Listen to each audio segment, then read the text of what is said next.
Welcome to the Overcoming PTSD podcast. My name is Brad Shipke, and today we're talking about the counterattack to panic attacks, anxiety, hypervigilance, jumpiness, shakiness, twitching, all of that stuff. So I'm going to walk you through a 3-step plan that we have developed that has not only helped me, but all of our clients find freedom from all of those symptoms.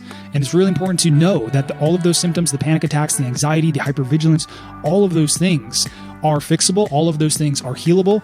And that is something that you need to know, because that is one of the main reasons why I do this podcast, why we do this podcast, is to show you and to tell people it is possible to heal, that it isn't hopeless. There is a path, and to actually give you that path and show you that path. So again, my goal for you is to give you that 3-step plan, to give you the mindset, to give you a short-term plan for immediate relief. So I'm going to give you some actual tools so that you can use to get relief right now immediately.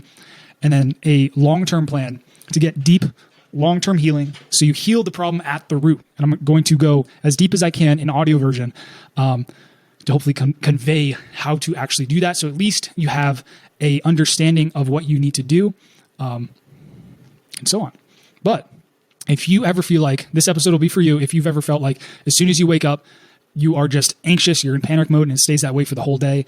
If you have an ongoing, constant level of anxiety, just constantly, all the time, your heart's racing, your chest is tight, whatever that looks like to you, or you're just hypervigilant, jumpy, or like me even, I would have twitches when I got scared or when I got triggered. My body would literally twitch. Like my hands would twitch, the side of my neck would twitch, things like that. It was pretty bad. And sometimes it's nice to know that other people experience that too. If you are somebody who experiences that, whether it's twitching or hypervigilance or just a extreme level of anxiety or fear, that one, it's a normal reaction to an abnormal event, meaning that it is a normal human reaction, that you are not alone, that you are not crazy, that it is a normal reaction for humans when they go through traumatic experiences to have these symptoms. So the symptoms that, if you are experiencing these symptoms, they are abnormal in the sense that, like, quote unquote, normal people don't have them, but normal in the sense that if a human goes through a traumatic experience, they have these as an outcome.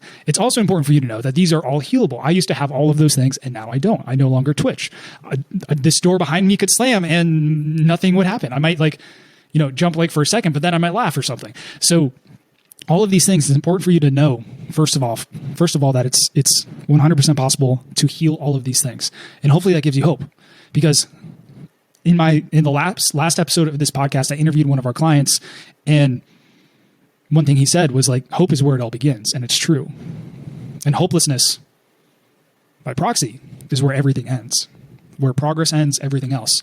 And when you really break down hopelessness versus being hopeful about something, hopelessness really comes about from being in a state of not being able to see any options forward.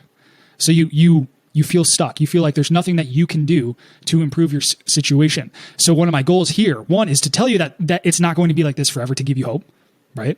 But also, two, to give you paths and tools and roadways that you can travel down to actually heal. So you have options to heal. So not only do you have, hopefully, I'm embedding you with the belief in yourself that you can heal, that it is possible to heal, despite whatever all the quacks and the crazy doctors and the therapists say, that you can't heal or you're going to have this forever. That, I was talking to a therapist the other day, and she was saying, I was telling her our methodology and our belief system about how we believe everybody can heal. That doesn't matter what you went through. It doesn't matter what traumas you went through. It doesn't matter how many diagnoses you have, how many doctors have diagnosed you, how many doctors have told you you're treatment resistant. Our belief, my foundational belief that will never, ever, ever be broken, and I have very good reasons for that, is that all of that is healable. And specifically, if it's from trauma, and most of this stuff is from trauma. If you have trauma in your past, it's 100% healable. How do I know that? I had it myself. My partner had it herself. We have helped thousands of people heal from their trauma. So we have undeniable proof at this point that it is possible to heal. Not only in my own life, but in so many other people's lives. And those are just our clients. There are people who have healed, and I know people who have healed that did not take our program, right? So there's multiple pathways to healing. You don't have to take our program. Our program is, very effective. Like, other people heal. My goal, I don't care if you join. If you want to join, that's great. I want to be able to help you. But my goal is just to drill into your mind that it is 100% possible to heal. And with that belief, it doesn't matter what happens, because you will be able to find a solution to whatever problem you face. And how can I say that? Because I didn't have a pathway, but I believed in myself. I believed that I could get better. I believed in a brighter and a better future for myself and for my family. And I never let that break. I never let that completely shatter. Sometimes I had doubts, right? I'd be lying if I said I didn't have doubts or days where I was feeling depressed or things like that. But the ultimate goal, I always knew in the back of my mind, even if I was having the worst day of my life, I always had that thread of hope and belief that it could get better. And with that, that's all I needed to persist through the pain to find a way to heal. So that's one of the biggest things I want you to know, because you might be in a situation where you're being told by a quote unquote expert who has 3 PhDs, 12 PhDs, whatever, has been in the field and for decades, that it's impossible to heal. And to those people who use I'm going a little rant here, but to those people who use a PhD as a line of reasoning to why people can't heal from PTSD, I would say are not using a very solid or intelligent argument. They're using an appeal to authority, to this piece of paper that they have earned, which is even debatable on how reputable or, powerful or important those things are. But they're appealing to an authority, their PhD, to make a point, which that is not a way to make an argument. If you want to make an argument and then give logical reasons to why that thing is true or not true. So anyways, it's possible to heal your panic attacks. It's possible to heal your anxiety. And that really is the first point. And that's really the first step to healing them and overcoming them. Like, maybe you think I'm just ranting here and I'm just going off the handle and whatever, but it's important. It's vital. It's not even just important. It's vital. It's vital for you to believe that you can get better. Because if you don't believe that you can get better, if you don't believe that you can heal these panic attacks, then you will have them forever. And you will be like most people. Most people who have PTSD defend the PTSD being impossible to heal. So they defend that argument. Like, if you tell somebody, and not everybody's like this, like a ton of people, like our client, I love the people that we work with because they're not victims. They don't victimize themselves, and I can tell them, I can confront their belief system in a normal way where I just question their certain beliefs, and they're able to question their own belief system as well. But there's a lot of people out there. I've talked to a lot of people out there who have severe victim's mentality, where they will fight to the death to prove that they have an illness that cannot be healed. And those people are very, very, very hard to help. I would say, I don't know if they're impossible. They're impossible to help until they can believe for themselves or question that belief for themselves, whether or not it's possible to heal. But really, the mindset really comes down to that. And there really are two groups of people. There are the victims who believe that life has given them a shitty hand, and their life will be shitty for the rest of their life, right? That's what they believe. And, there are reasons for why people believe that, right? But also, I can give you, for every bad experience that somebody has experienced, I can give you somebody who has had it worse and has overcome it. And the belief or excuse that we have in our head is that, they had it easier, or they had some magical power, or some genetic abnormality which allowed them to have more mental strength and fortitude than me. They were better than me in some case, so they had it easier. Even if they had a harder situation, they were a stronger person, and whatever. The God Almighty has granted them a gift that I do not have. And that is the kind of hallmark of the victim's mentality, and an argument that I have heard many times before. But the truth is that successful people in general, but in healing, are no different than you. And that's a really important thing to know as well. People who heal are no different than you. They experience the same level of pain or more, right? But they are committed. They believe in themselves. They push through the pain. They confront the hard parts that they don't want to confront. It's just like exercising. Everybody is capable. Everybody is capable of being in fantastic shape, but not everybody does it. Why? Because it's hard. It takes hard work. And there's more to that than the hard work. There's the mindset and the planning and the knowledge behind that. And I would say that the most important thing would be the mindset and the belief in yourself, believing that you can get that way no matter what, because then you'll be able to go through any obstacles or any failures to achieve that goal. But the point being, if you have that mentality, the first group of people who have that victim's mentality, then you will be stuck forever. And my goal for people is to realize that they are in that state Like if you have ever made excuses for why you are the way you are, or that you're just hopeless, those are both signs that you are stuck and you believe that you're going to be like this forever. And if you do believe that, which I really hope that if you do, you are honest with yourself. Like right now, like if you can be honest with yourself and say, and accept that you don't believe that it's possible to heal, that is the first step. Acknowledging the reality of a belief that you hold. Because if you deny the reality, and in this case, the reality being the belief that you don't believe it's possible to heal, if you don't confront that, you won't be able to heal because you'll be denying, or you will be in denial of reality.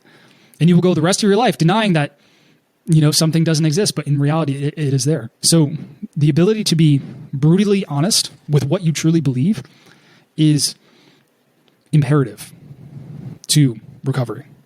I'm likely going to do an episode just on honesty itself because it is that important, but you need to be honest with yourself about what you truly believe. If you don't believe recovery is possible, you need to be able to tell yourself that so you can fix it. And that's really the first step, opening up to yourself about whether or not you truly believe it's possible. And just acknowledging that.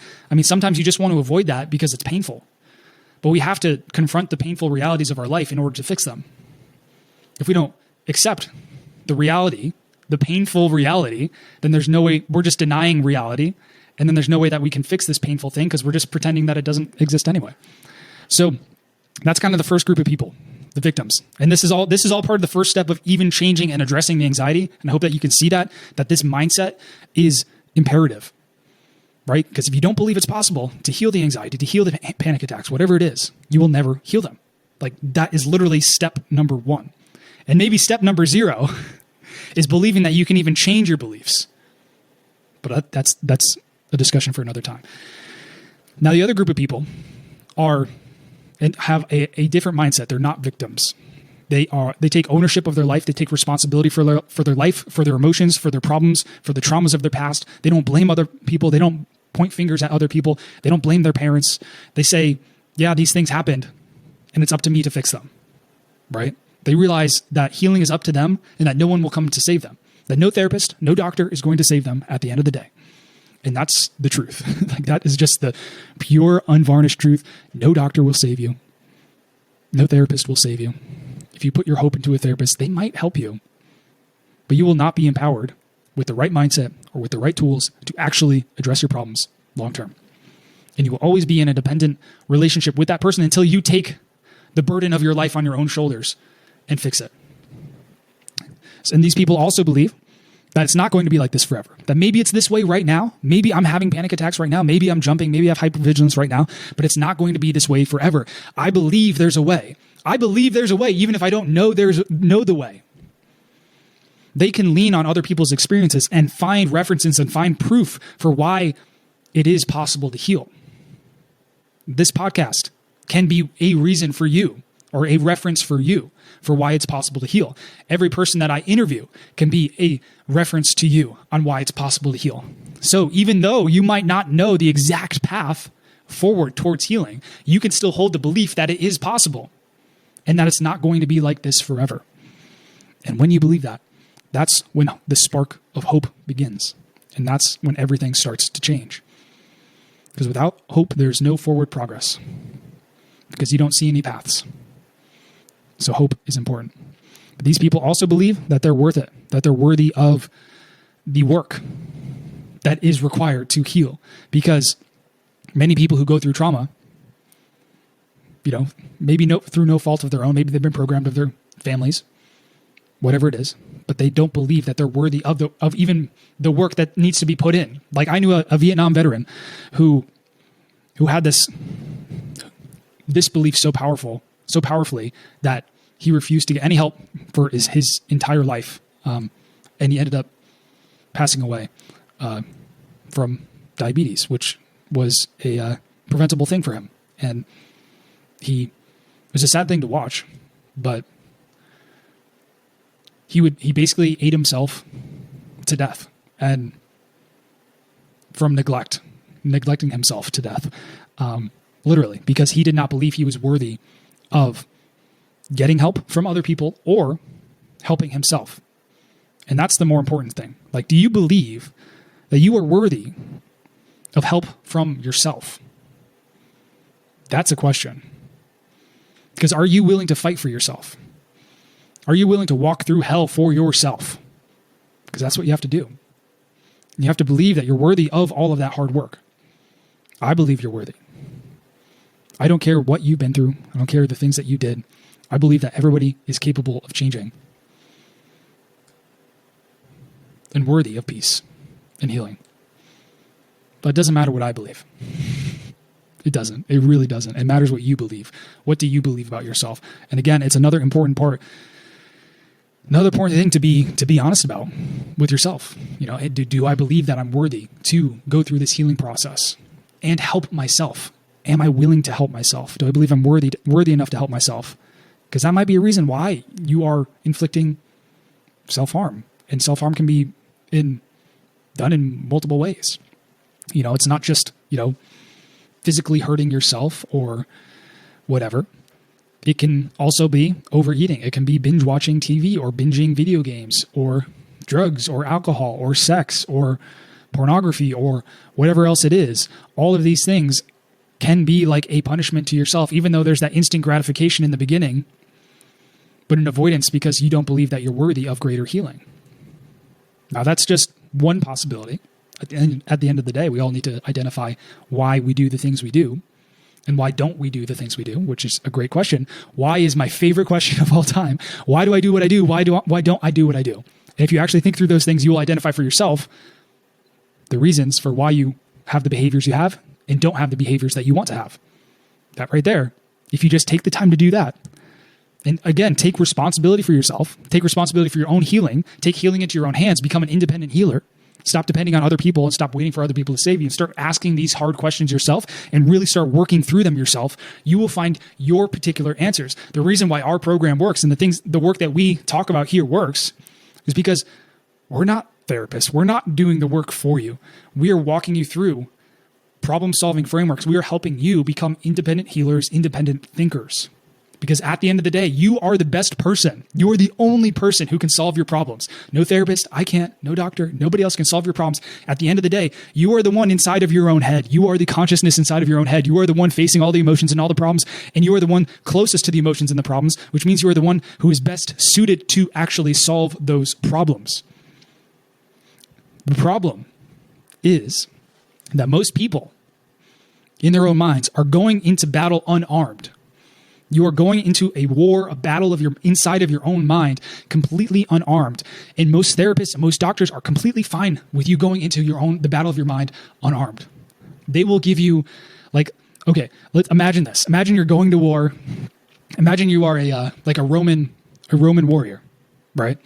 Where you have the big shield and a spear, and you're transported forward in time to the modern day, where modern soldiers have night vision, artificial intelligence, drones, like machine guns, all that stuff, and you have to fight that. That's how most therapists, doctors, specialists, whatever, that's how most people are empowering you. They are giving you little pea shooters to take down a tank, right? It just doesn't work. They'll give you breathing exercises or meditation or visualization exercises, which by themselves aren't necessarily a bad thing. But those are not processing tools. Those will not heal the root of your problem. They will help you manage and cope. And that's one of the big problems with the current system as it is they teach you coping mechanisms because their goal is not full healing. Some are. There are some great therapists out there, but a lot of them, and you might have this experience yourself, but many of them have the goal of management because they don't believe that recovery is possible. And they believe that telling somebody that recovery is possible is harmful to the individual. They also believe that giving you processing tools to face your past on your own is dangerous. But you know what's dangerous? Going to war unarmed. So they hold the power in their hands. They don't teach you the processing tools. They withhold them for themselves. And you go to a therapy session for 50 minutes once a week, and then the other 167 hours during the week, you are left unarmed to fend for yourself. to fend against the panic attacks, the anxiety, the nightmares, the flashbacks, whatever your symptom is, you are fighting those unarmed, completely unarmed. So it's important for you to shoulder the responsibility for yourself and not accept that level of treatment anymore. To expect and demand a higher level of treatment for yourself, from other people, but just from yourself, knowing that you deserve to be educated and to learn the tools that will allow you to heal and fully heal the trauma at the root. Like, that needs to be imperative. And you need to have that little chip on your shoulder where you're going in there and you want to learn these tools and you want to solve things because you believe full recovery is possible. It doesn't matter what everybody else thinks. It doesn't matter what everybody else says. It doesn't matter if this person has 12 PhDs and it says on my wall, look at all my 12 PhDs. Look how smart I am. I'm obviously right because look at all these PhDs. They reason by authority and not by actual intelligence.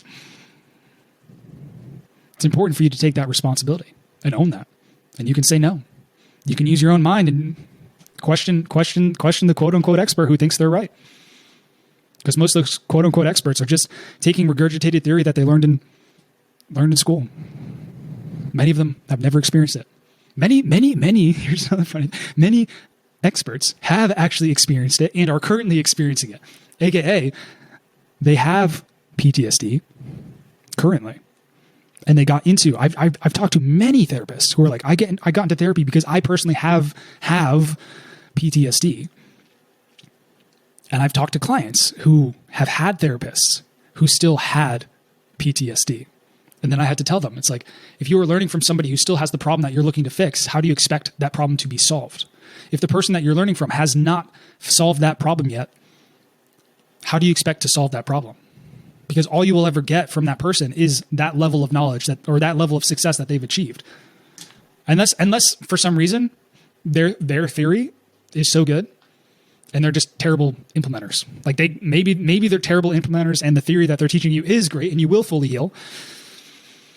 But I'd rather have somebody who's actually done it. I mean, in any arena of life, whether it's fitness, health, success, finances, family, I'd rather take advice from somebody who's been successful with it. Anyway, that's the mindset portion. You're worth it. It's not going to be like this forever. It's possible to heal the panic attacks. It's possible to heal the anxiety. It's possible to heal all these things for good, forever. Meaning, it's possible to never have these ever again. And that is something you need to hear. And that's something that you need to get yourself to believe that it's possible. I can't do the work for you. You got to do it. If you want a little tip on building beliefs, I have a strategy that works exceptionally well, and it's exceptionally simple. And there's more complexity to it, but on a very simple level, take a belief that you want to build, write it down every night, and write it down every morning. And if you don't want to write it down, just write it down once and then read it and visualize it. But if you want to build the belief that it's possible for you to recover from PTSD, write that down every night, every morning, visualize it, turn that into a habit. And every time you feel hopeless, go back to that. And when you're reading it or you're writing it, in your mind, come up with the reasons for why that's true. Or you can even say, it's possible for me to recover from PTSD. I may not know how to do it, but I know that if I never give up, I will be able to do it. And just imagine if you built that belief. You would never give up because you believe that it's possible. You would never give up. You keep going until you succeeded. And that's the foundational belief that is required to heal. Now let's talk about the second step, second phase, whatever I'm calling it, which is the short-term game plan to address this anxiety, the panic attacks, yada, yada, yada, whatever you want to call it, hypervigilance, things like that. The short-term strategy to get you immediate relief. Well, there are two parts to the short-term strategy. The first part being minimizing the triggers. And now this applies to panic attacks, anxiety, or any other symptom that you are experiencing. Step number one is kind of damage control. You just want to minimize the number of triggers that you are exposing yourself to. Now, this doesn't mean isolate yourself from life. It doesn't mean stop seeing the people you love. If the people you love trigger you in a small way, it doesn't mean to stop doing bad things. Or, sorry, it doesn't mean to stop doing things that are good for you. But it does mean becoming aware of the things that are triggering you and removing the things that add absolutely no value to your life. For example, if one of your triggers is loud noises, maybe you don't go to a fireworks show. Maybe you don't go to a movie theater that has loud jump scares. Maybe you don't watch horror films if that triggers you. Whatever it might be. Maybe you don't see particular people who trigger you that don't add much value to your life. And this can be even more extreme. Maybe, like, I've had clients who have had to cut ties with important people in their life because they realized that their life was so bad because of their family. They had to cut ties with certain family members because, or at least cut communication for a period of time with that family member, set up these boundaries with their family member because they were so toxic, abusive, and keeping them in this bad mental state. And they were triggering them constantly. And when you are in this constantly triggered state, it's very hard to heal. It doesn't mean it's impossible to heal, but it makes it a lot harder. A lot harder. So if you can just minimize the triggers, if there are abusive people in your life, ditch them. You don't need them. Easy to say, harder to do. I completely understand that. I know from firsthand experience how hard that is to cut ties with people that you love who are toxic and abusive. That is a topic for another episode. But if you can work towards that goal of removing all of the negative people in your life, it will do wonders for your mental health. I can't even explain to you how much it will help you because it's like night and day. And everybody knows that saying, right? You know the saying, you are the average of the 5 people you spend the most time with. Who are you spending the most time with? Are they abusive? Are they toxic? Maybe they're not. Maybe you have wonderful people around you. But maybe you have that one person who's just negative, who triggers you, that doesn't add any value to your life, and you can just cut them off and it'll be an easy thing. But anyway, step 1 is minimizing the triggers. A good way to do this is I would take out a piece of paper, a legal pad, a journal, and just write down, top of the paper, what are all my triggers?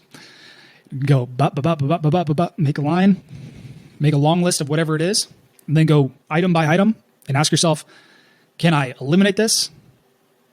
Or can I alleviate this? Right? Can I eliminate this? Or is there a way for me to reduce the intensity of this trigger? The goal being to eliminate as many as you possibly can, and then coming up with a plan to alleviate it for the rest of them. Now, that might seem like a lot of work to come up with a plan to alleviate with the rest of them, but I will simplify it for you. For all the triggers that you can't avoid in life, because there will be triggers that you cannot avoid.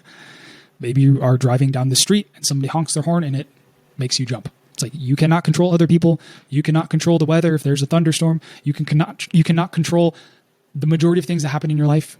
You can't even really control your body. There are things that are happening in my body that I have absolutely no control over, right? The only thing that I have control over is my mind, right? And while I have it, the functions of my body and actions that I take. But at the end of the day, it's what I control in my mind. So learning to accept those things that you cannot change. So those triggers that you can't change, you can minimize actually the impact of the triggers just by accepting that and not fighting reality. So that's a little mindset trick right there as well. It's like learning to accept the reality of life and not fighting it. Because the only thing that will make a trigger worse is if you fight that trigger or you start spiraling mentally. So you feel the trigger, you get triggered, and maybe you get the panic attack and it's starting to come on. You can't necessarily control all of that, right? But what you can control is after the initial trigger, you can control your response to it.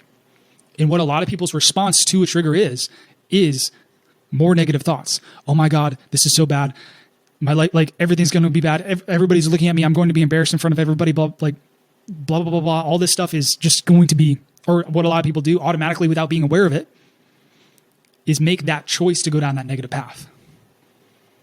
And I said choice for a reason, because if you become aware of that pattern, you can make the choice to change it. So become aware of how triggers affect you. If you are triggered, let's say a car door slams. The car door slams, and then I want you to be aware of in your body what happens. Maybe your chest tightens up, your heart starts racing a little bit faster. And then I want you to be aware of what's going on in your body and what's going on in your mind.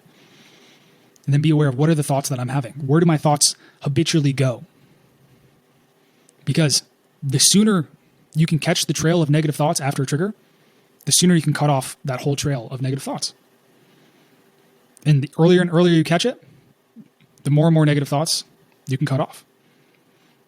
So then step one, like everything, is awareness. You want to be aware of aware of the trigger, one, and aware of how the trigger actually affects you in your body, in your mind. And then step three is actually taking conscious control and choosing a different path mentally, and then also physically as well. So there's two parts to kind of managing the trigger. There's the mental game, the inner game, and then also actions that you can take with your body to calm down your body, right? So mentally, you want to have positive thoughts. You want to, like an easy one in the moment is to invert whatever negative thought you have to the positive. Or what I like is just telling myself, it's okay. This isn't going to be forever. Yes, I'm having this panic attack, but it's all right. I can calm down. And then I just kind of talk myself through it. I basically, the way that I envision it is like, if you could imagine somebody else experiencing that trigger, what are the things you would say to them to help calm them down? So you're basically gaining some separation and some awareness of yourself, so you can start seeing yourself as another person from like a third person view. So if you imagine yourself viewing yourself from a third person view, you're able to get some more perspective on yourself. And then you're able to speak to yourself as if you were another person in a more grounded place consciously, which is like, that's a weird concept to kind of explain over audio. But just imagine that your consciousness is separate from your logical mind and your body. And then you're able to see how your mind is working. So the thoughts that are going through your mind, you're able to see your thoughts, and you're able to see and be aware of how things that are going on in your body. You're aware of how the trigger is affecting your body, how the trigger is affecting your thoughts, but you're separate from them and you're watching it happening, right? So you are the observer of your thoughts. You are the observer of your body. And from that observer point of view, that third person point of view, you are able to influence your thoughts more. You are able to influence your body more, take control of those processes and start to change them. So again, from that perspective, what I want you to think about is like, what are the things you would say to somebody else who is panicking? It's okay. Slow down. We're going to be all right. Things are okay. So you kind of just talk yourself through it from that separate point of view. So that's what you do on kind of like a mental plane. On a physical plane, there's two things that I want to teach you, two simple tools. And then you'll probably be like, Brad, like, you basically told me these things were crap. This is what therapists taught us, and that it's worthless. It's like, yes and no. Okay, whatever. But the first thing being the butterfly hug. Now, if you're watching me, you'll be able to see this. If you are listening on audio, I will give you directions. But basically, all the butterfly hug is you crossing your arms over your chest and tapping left and right, alternating your tapping on your body, on your chest, underneath your collarbones, left and right, back and forth, back and forth, back and forth. So you're just tapping back and forth right underneath your collarbone with your arms crossed across your chest. That's the butterfly hug. What that does is it stimulates. I always get the stimulate and simulate mixed up. It stimulates the left and right side of your brain from stimulating the left and right side of your body, which simulates the REM sleep cycle. And the REM sleep cycle is where your brain processes events from the day. So when you are sleeping, there are different sleep stages. One of the sleep stages is called the rapid eye movement stage. And in that stage, your eyes are rapidly moving really fast, like left and right, looking unbelievably fast. And during that sleep stage is when you are dreaming. And it's also when your brain is reconciling and processing the information that is in its backlog, right? So all of the things that are in its backlog, things from that day, but also, it could be traumas. And that's why people have nightmares. It's like your brain is trying to process this thing at night, but it's just too much, right? It just can't handle it. So it has the nightmare, and then you wake up and it's just too much. So what you're doing when you're doing the butterfly hug and you're tapping underneath your collarbones left and right is you are simulating that REM sleep cycle process. So you're basically manually going with your body by tapping, helping and aiding your brain to process the trigger or the emotions that you are currently experiencing in the present moment, right? So it's helping you process, calm down, relax in the present moment by helping your brain work through those emotions. That's basically what it does. It sounds kooky. It sounds crazy.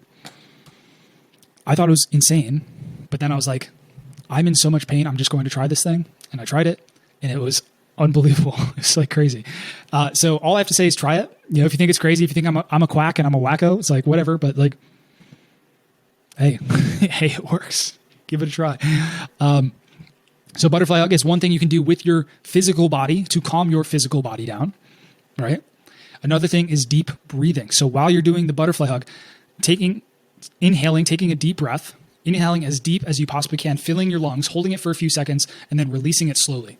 That's it. You don't have to do any crazy counting or anything like that. You fill your lungs up as much as you can. You hold it for a few seconds, and then you release. And while you're doing the deep breathing, you're tapping your body, and in your mind, you're talking yourself through the emotions. Just you're gaining that perspective, and you're talking yourself through the emotions and things like that. Now, that is a set of tools, short-term tools, right? Management tools, which are good. Like, you still want management tools in your toolbox so that you're able to have more control over your situation. But it's also important to know that these are management tools and not healing tools. They are very different.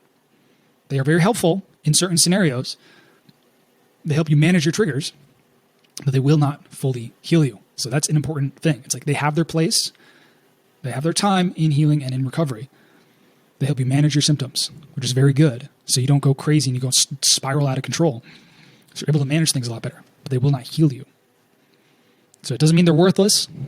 They have their role in the process. It's just important to know what the role is so you don't overemphasize the importance of these coping or management skills, because you need more than just coping or management skills.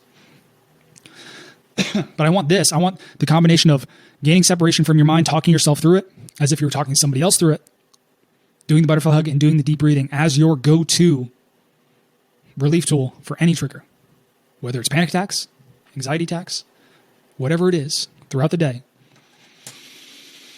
When you do the deep breathing combined with the butterfly hug, tapping underneath the collarbones and then talking yourself through it, or saying positive thoughts to yourself.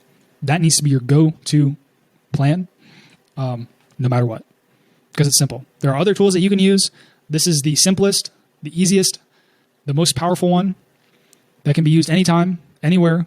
It's like, you don't need hours to do something. You don't need guided meditation. You don't need anything else. It's like, you have your body, you have your mind. Just do these things and you will calm down and you will gain control over the situation. Now, if you don't want to do the butterfly hug by crossing your arms over your chest, you can tap the top of your legs, or you can close your eyes and you can move your eyes left and right. The important part is stimulating the left and right side of your body. And again, for those who think it's crazy, there's actually been quite a few research studies on this, and it's the basis of EMDR therapy, which again, there have been loads and loads of research studies on. It works. It works. Use it. All right, so that was stage 2. Stage 1 was getting your mindset right, believing that it's possible to actually fully heal. Stage 2, step 2, was getting a short-term game plan in place. So minimizing the triggers that you have, and then also learning a simple management tool, coping skill, which I talked about with the butterfly hook, deep breathing, and then taking control of your thoughts. So you have the inner game, you have your inner game on, and your outer game, your body, whatever. You're managing your inner game and you're managing your body, right? Now, long-term, what do? You have to identify the root of why you're having these panic attacks in the first place. And why is my favorite question. Why will get you down to the root. Now, there's a tool in our program that we developed. We developed it, but we call it introspective healing.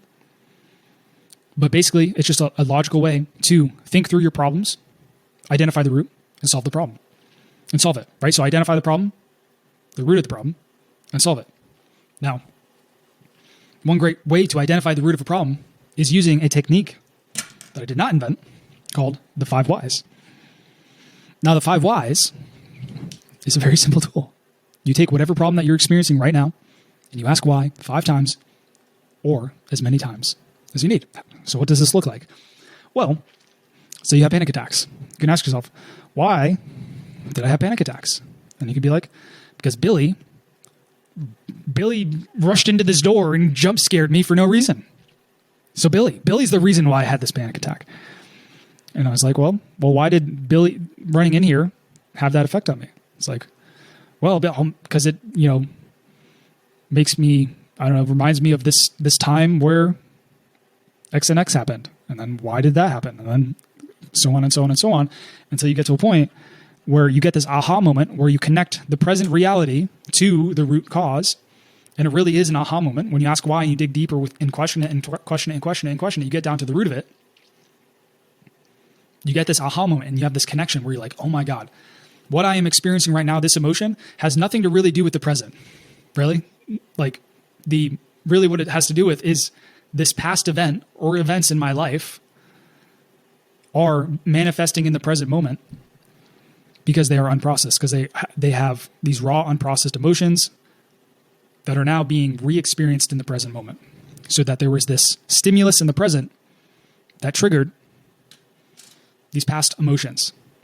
And that's really what a trigger is the past becoming present through emotions and beliefs. And those are the two core components of processing. The two first principles, the first things, the fundamental things that you need to change when it comes to processing: emotions and beliefs. Every single processing tool that you will ever use, whether it's EMDR, whether it's IFS, whether it's all the tools that we teach in our program, no matter what tool that works, if it's prolonged exposure therapy, whatever it is, the reason why those things work, the reason why all successful therapies work, it's because they do two things. All of them have these two things in common. They help you change a core fundamental belief on a logical level, and they help you release emotions from the body on an emotional level. So there's the logical part of healing and the emotional part of healing.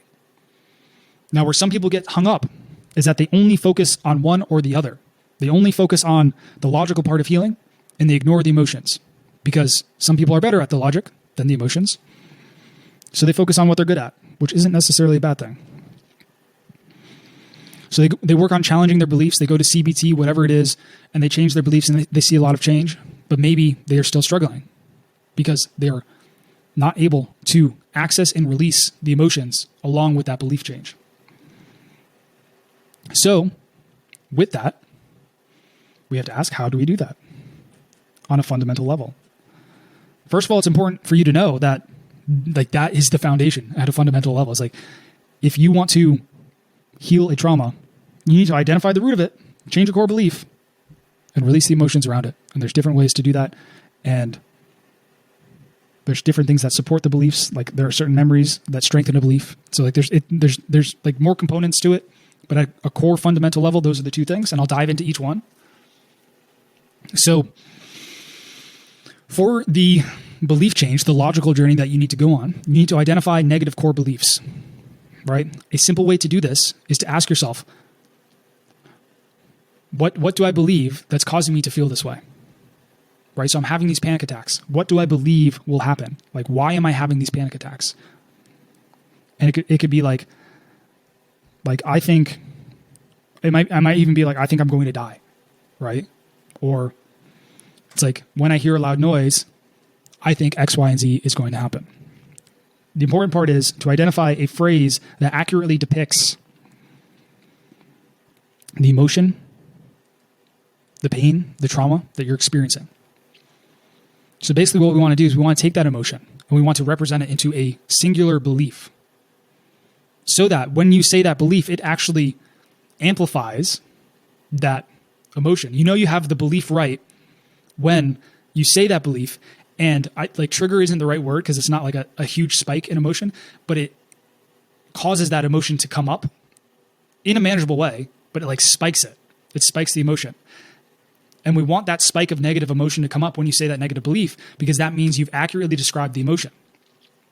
If you have a belief and it's not spiking a negative emotion, it's not resonating with you emotionally, then it's the wrong belief. Then it's not the belief it doesn't accurately depict how you feel. Because if you could take how you felt, right, which is an amorphous, abstract thing, feelings are abstract, there's nothing really to it. And basically what we're doing when we're trying to identify a belief is take this emotion and distill it down into language, into words, in the most accurate way, right? And come up with a belief that tells us why we feel that specific emotion, right? So coming up with a belief for why we feel that emotion.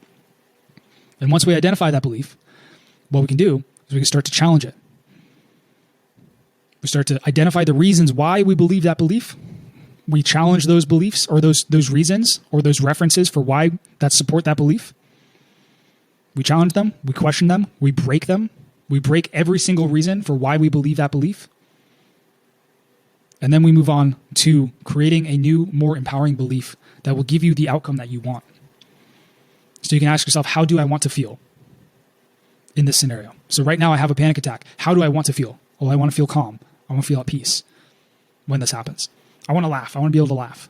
And so you identify the goal outcome that you want to have. And then you ask yourself, what do I need to believe in order to experience this goal outcome? So what belief do I need to build within myself to then feel at peace, to feel calm in this current situation or in this triggering situation? And then from there, you come up with a positive belief and you do the exact opposite thing. You install it and you add references and you add reasons for why it's true. And this goes back to what I was saying earlier. Then you take this new belief that you built and you write it down twice daily. Write it down at night, write it down in the morning, add it to your list.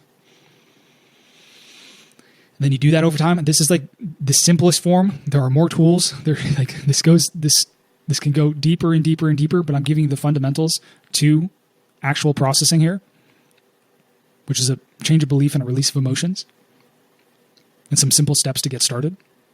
But if you can do this and you really do it and you actually take action on it, it'll transform your life. Like, this is the stuff that I help people with and people who pay thousands of dollars to help coach with me. It's like, take it seriously. Like it really works. And obviously, like, it's easy to say, it's harder to do. Like, it takes time. Like, hard doesn't mean impossible. Hard just means you have to sit down and you have to do some work. Like, you can't expect to heal PTSD just by listening to a podcast or whatever else. It takes real work. Like, again, I'll reference the last podcast that I did, Jason Saleo, who healed 40 years of CPTSD in 30 days. How was he able to do that? He was able to do that because we taught him the processing tools, and then he spent 10 hours a day for 30 days straight processing. He put in the work. That's why people heal. They put in the work. And that's another thing, to be honest with yourself. Am I really putting the work in, or am I just kind of coasting? How many hours per week am I putting into my recovery? That's actual, diligent, focused work. Because that's what it takes. Or you can follow the traditional path, go to therapy once a week and hope that things get better. For some, it might. For more milder problems, it might. But like, when we're talking about PTSD or CPTSD or things that are like very, very extreme, it takes more than that. It just does. It's a failing model. But anyway, going back to the belief change, you want to identify the core root negative belief. You want to question it. You want to challenge it. You want to break every single reason, every single reference that supports it. And you want to identify a new positive belief that will give you the goal outcome that you want to feel and install it by adding more references, by adding reasons to why it is true and building it up so that new belief is unbreakable and you have full conviction in it. Right? So that's the logical journey. The emotional journey happens while you are doing the logical journey. So these happen in tandem to one another. Now, that's not a hard, fast rule. It's not like that 100% of the time. Sometimes you are doing only logical work. Sometimes you are only laying down, allowing yourself to feel emotions because you just have so many pent-up emotions. But overall, they happen in tandem. They happen together. So as you are changing, if I go with this very simple processing framework that I'm teaching you now, if you are identifying a negative core belief and identify the positive belief you want to change it to, as you are breaking that negative belief and building the positive belief, emotions will be felt in your body. Emotions will come up in your body. And when those emotions come up in your body, you do not want to shove them down. You want to allow yourself to release those emotions. So as you are changing that belief, as you are challenging this false belief in your mind, emotions might come up. It might be relief. It might be your body might shake. Your body might twitch. You might cry. You might need to scream into a pillow. Whatever it is, the goal is to allow yourself to feel those authentically and to release those emotions. And that, yes, is a required part of healing and recovery. Those are the two required pieces: releasing emotions and changing a core fundamental belief. So many people have a hard time releasing emotions. Like me, I had a very, very hard time releasing my emotions, mainly because I never released my emotions my entire life. Like I shoved all my emotions down forever, and then it just built up and built up and built up to a point where I knew that the only way that I was going to heal or get better was to start dealing with these emotions. So I started taking some sessions to myself. I started just, going to the park by myself, being alone, and started relaxing my body.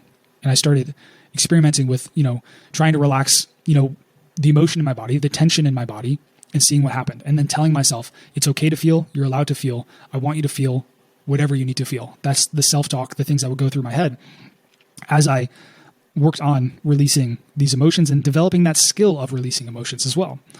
So that's what I would say to you, is take that time. If you are bad with releasing emotions, take that time. Find a quiet place, whether it's in your car, whether it's at home before bed, whatever it is.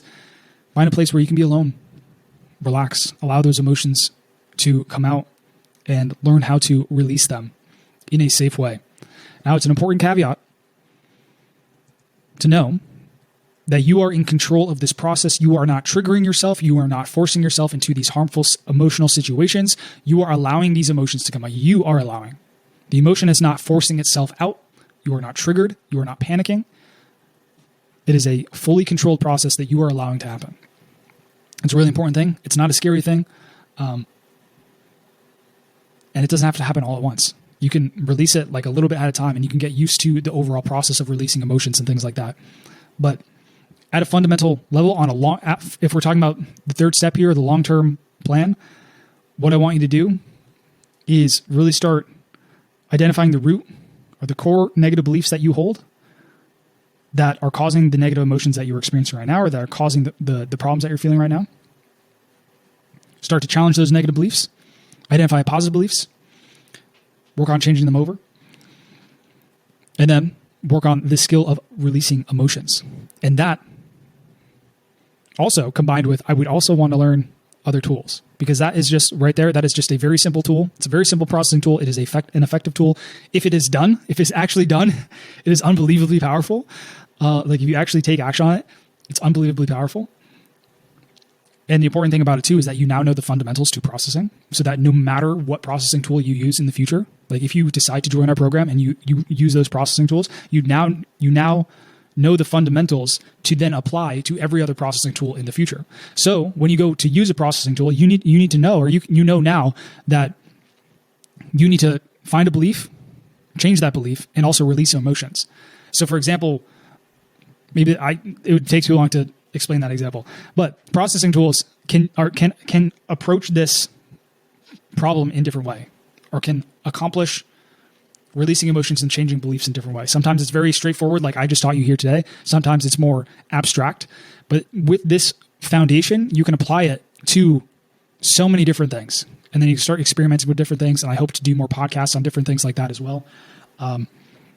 Now I will do a recap here. So I talked about what to do with panic attacks, anxiety attacks, hypervigilance, whatever. Number one is to believe, right? To get your mindset sharp, to believe that it's possible to get rid of these. Number two, develop a short-term game plan, which would be to minimize the triggers, and also have a game plan to relieve or manage those triggers. And I talked about controlling your thoughts, talking to yourself through it as if you were talking to somebody else, doing the butterfly hug and deep breathing. If you just take that away alone for this episode, that'd be a massive win.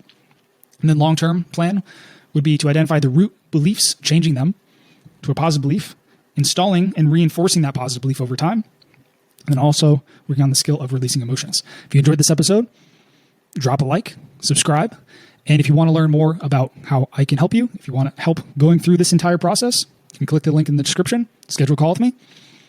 But that's it. Thank you guys so much for showing up. You guys are crushing it. And I just really appreciate you for tuning in.